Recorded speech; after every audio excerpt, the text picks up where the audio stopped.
Hello, We Are a Team is there a doctor on board? On this slide, you can find a link to our narration of this presentation. Because outpatient visits with healthcare providers are short, typically 15 minutes, there is a need for a tool that will display risks and make recommendations of contraceptives due to a patient's overall health. Our objective was to create such a tool for healthcare providers that will run a patient's health against MEC guidelines to provide associated risks and recommendations. Our goals were the following: authenticate a patient using OAuth authentication, prefetch patient data such as age and gender, create and display a CDS card to run our application, pull patient claims and observation data from a FHIR server, display risks based on condition subcondition for each contraceptive, and recommend a single contraceptive or multiple. The Contraceptive Pro is a clinical design support tool that gives relevant contraceptive information to a healthcare provider. Our app consists of two main pieces: the CDS hook and the Smart on FHIR app. A CDS hook is used with prefetched data, such as age and gender, to determine if our CDS card should be displayed to the healthcare provider. If the patient is female and in between the ages of 12 and 45, our card is displayed with a link to our app. The Smart on FHIR app portion is the meat of our project. It will pull patient claims and observation data and run them against MEC guidelines to display a table of associated risks with recommendations. This is S and Holly going over our Gantt chart for this project.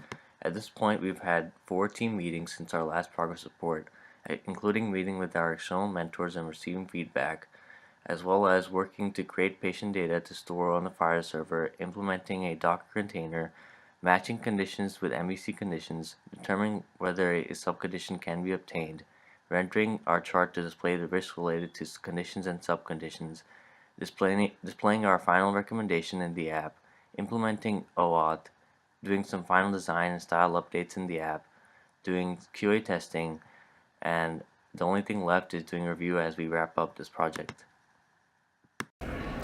Hey, this is Hamad, and today we'll be going over the project architecture for the Contraception Pro app.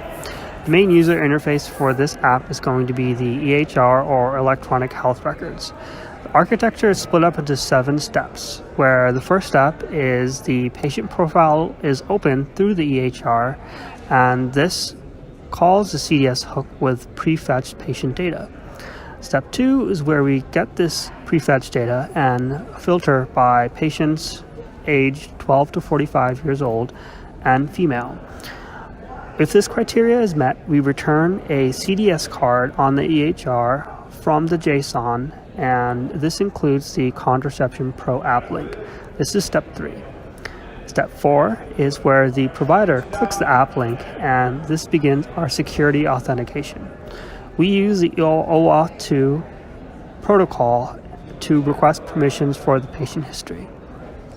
Step 5 is where we query the patient history and conditions for further processing. Step 6 is where we process that patient history and we go against the MEC guidelines for contraception methods. Using this, we create a HTML web view and move on to step 7, where we create the recommendation, including the risk rating, to display on the EHR. And this concludes our project architecture. Thank you. Hi, this is Eric Rankin, and I'm going to talk about our project status and some of the struggles and setbacks we encountered. So for our core deliverables, we've completed a CDS card that's displayed if a patient fits the age and gender requirements by prefetching that patient data. And when the application is opened, it automatically retrieves that patient's claims and observations. A comprehensive table is displayed of the risks for those associated contraceptives, and then a recommendation of the safest contraceptive is also displayed. And we've implemented a REST API to access and use our application. In addition, we've implemented an OAuth 2 authentication tested against the Epic sandbox, and we've deployed it on the HDAP server.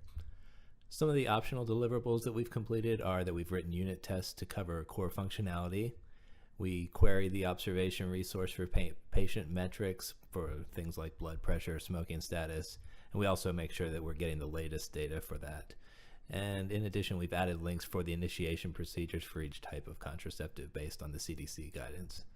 Some of the future features that we would implement would be incorporating patient medications that got removed from our core functionality as we started to realize how much data we were encountering, and then filtering out subconditions based on subsequent queries. We do return subconditions based on age, but not on any of the other conditions.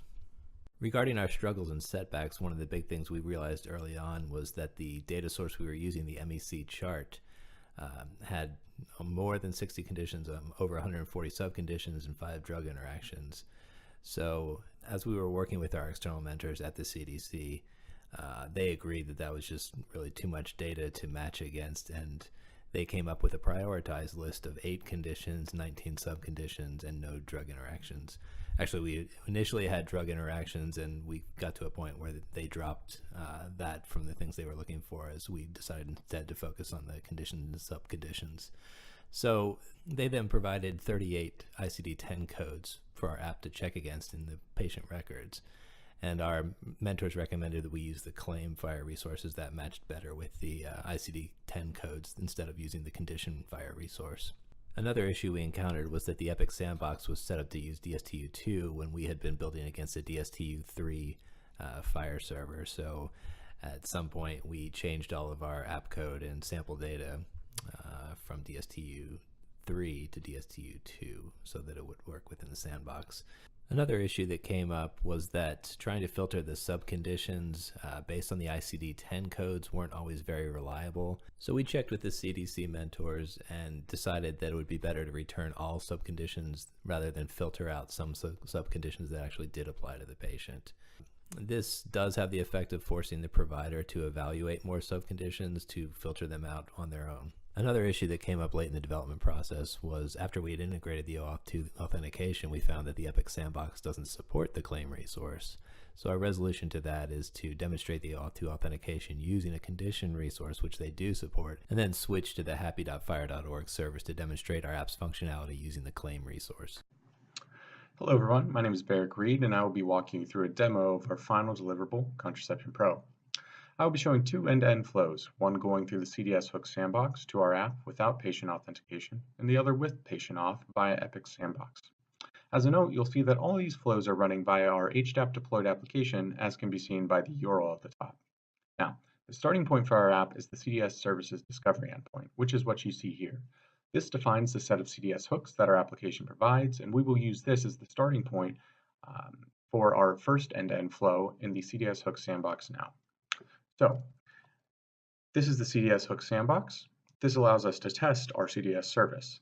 So we can go and add a new service. So we just paste in our discovery endpoint, and you'll see that pretty immediately a new card is generated that asks if the patient is interested in contraception. It also has a link to our Contraception Pro app, which is our Smart on FHIR app.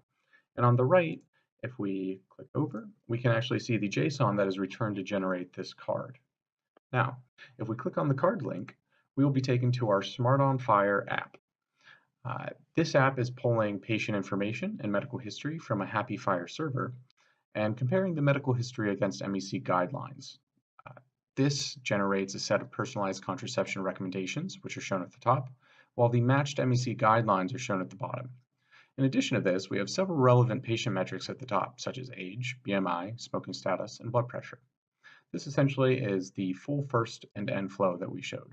The next will be to show that the patient authentication flow via Epic Sandbox. So if we go to our login endpoint and navigate to that, we'll be able to log in with a Epic provided set of credentials called FHIR JSON as soon as it loads.